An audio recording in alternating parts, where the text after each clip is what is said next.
4-H Youth Development Agent in Meade County. And as you know, you're watching this video as part of the Wildlife Gardener series with Kentucky 4-H.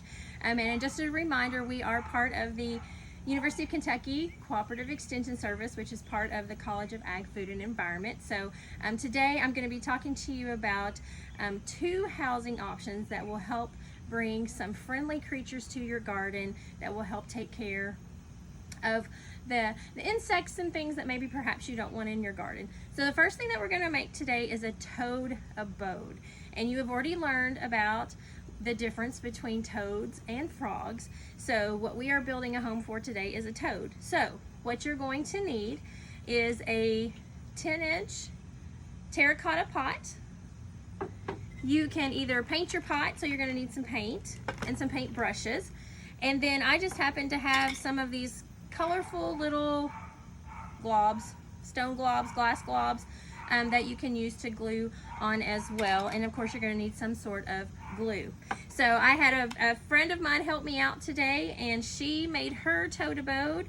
We're going to be putting these in her yard in a little bit when we talk about how to find the perfect spot for your toad abode. So here's what her pot looked like when she started, and here is her toad abode after she painted it. So she put a cute little toadstool on there, and maybe she'll bring in some Smurfs along with her toads. So that is that. And then the pot that I made, again, this is what it looked like beforehand, and I just glued on some little sparkles, those glue globs, to kind of decorate it up a little bit, because everybody wants their home to be decorated and cute. So another thing that we did, when you are looking for a home for your toad abode in your yard, you're going to need to be near a water source, because the toads need to have some sort of moist environment. So we took this cute little bowl, and again, just added some decorations to it, so that way when you have, if it rains, it can collect water for your toad, and make sure that they have a water source. So we're going to be putting this next to our toad abode here in just a minute. Okay, so we have found the perfect spot in our yard. As you can see, we have a little water source right here, which is also good for our bird friends. We have some flat area here. There's some mulch, so that way the toad can dig down and make a cozy little home. So with our toad abode that is going to sit up like this, we're just going to lay it on the ground. And of course they need a little space to get in. Now the instructions that you may have received in your packet may have told you to take a hammer and break off a portion of your pot. If you choose to do that, you need to make sure that you wear safety goggles and that you have an adult person close by to help you with that. I've chosen not to do that because I may want to take this pot and use it for something else again, and if it's cracked, then I can't reuse it. But to prop it up so that my toad can get inside our home, I have these small little saucers that I bought when I bought the pot, and we're just going to prop them up, and we're going to put them up with open side up, so again, if it rains, it can collect water, so my toad has a water source near their home. So we're just going to prop that up a little bit. Our toad can get in, our toad can get out, but he still has, or she has, plenty of space to dig and burrow and make a nice little home in there. Okay, so it's now time to place our second toad abode. This one we only decorated on the top part, because the other part of this pot, we're going to actually bury part of it into the ground. So again, that our toads have that soil that they can burrow down into and have protection. We've chosen this spot right here in front of the shed, so if the toad gets scared and runs away from their home, they have a place to hide underneath the shed. So I've taken my handy dandy little shovel, and I have dug a little space here. And when we place our toad abode, we're going to do it at an angle so that the opening goes down towards the ground, with our decorated side up, of course. And then you're just going to pull the soil back. Maybe put that little stick in there for the toad. And fill in that space a little bit to make it look welcoming to the toad. Now, we do not have a water source next to this particular toad abode, so this is where we're going to put our little decorative water bowl that we created, and just set it next to the side of our toad abode. So it's functional for them as a water source, but it also provides a little decoration near our shed. So this is our second toad abode.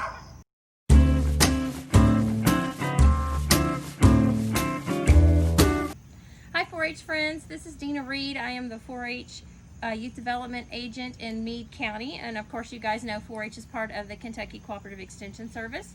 and we are also a part of the University of Kentucky College of Agriculture, Food and Environment. This video today, we're going to talk about the lizard lair activity. You received some supplies in the mail, and I'm just going to walk you through this activity on how to build a lizard lair to draw lizards into your garden, into your yard, so that they can help eat insects and spiders that perhaps you don't want around your home and in your garden. So the supplies that you're going to need for this particular activity is a terracotta clay pot. 10 inches is preferred. It needs to be a deep pot, not a shallow pot. You're also going to need a large flat rock of some sort, or you can also buy these terracotta dishes, flat dishes, that we can use as well. You're also going to need some sticks, so you can go on a scavenger hunt in your yard and find some small sticks. And then you're also going to need just random sizes of rocks. So I did not have rocks readily available, so I had to go buy these at a home repair shop. But if you have rocks in your home or on your farm or a creek bed, they're going to need to be around golf ball size up to baseball size. So those are the supplies that we're going to need today. So in order to build your lizard lair, you're going to take your pot, and of course you can see there's a hole in the bottom, and that is very important because our lizard's lair is going to be outside. If it rains, we want to make sure that all that water drains out, because lizards want to live here, not swim here. So what we're going to do first is just put in a few sticks.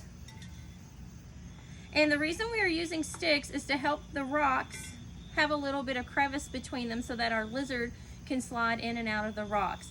If a lizard feels that is in danger, it finds a rocky area to go and hide, and it will hide in between the rocks, in between the crevices. So that's why the sticks are important. We want to make sure that we do not cover up that hole at the bottom of our container with a rock, because again, we want the water to drain out in case it does rain. So you're just going to place your rocks inside. I would suggest start with your larger rocks, and as you can see here, hopefully you guys can see, my sticks are in there, and I'm just placing them. There's no exact science to this. It's just a matter of, it's like putting a puzzle together. And if you like puzzles, great. If you don't like puzzles, this is a chance to practice your skills anyway. So you can see that the branches, the sticks, are holding the rocks apart. They don't all have to stick out. Like that one I can lay on top to kind of balance this one, which will help. And if this one is too big, you can break it off and just kind of add it in there as well. And as you are adding your sticks, you do want to make sure that you leave this side of your pot empty a little bit, because we're going to do something with this flat saucer in just a moment. So we're going to need that space. So you want to fill up your container as much as possible with your rocks. I think that's pretty good. So that way our little lizard friend, when he comes to the garden, will have a place to live. And lizards like to bask in the sun. They like to get warm because they are cold-blooded creatures. So what we are going to do with this saucer is glue it to the side of our pot. I need to find a better rock for right there. So try to find a little flat area. You may have to switch out your stones. There we go. So it can be a little even. And so that way our lizard can get down into his habitat, but can also come up here on his balcony. We'll just call it his balcony, so he can bask in the sun. Now, as you can see, it's getting a little dark out here, and there's not any sunlight anymore because it's late in the evening. But we're going to place this lizard lair in an area that will get direct sunlight for part of the day, not necessarily all day. So that he can bask in the sun. So we're going to get our glue put on there, and then you just put your saucer on there and hold that till it dries, and then once it is completely dry, we're going to take this and put it out in our yard so that our lizard lair will be complete.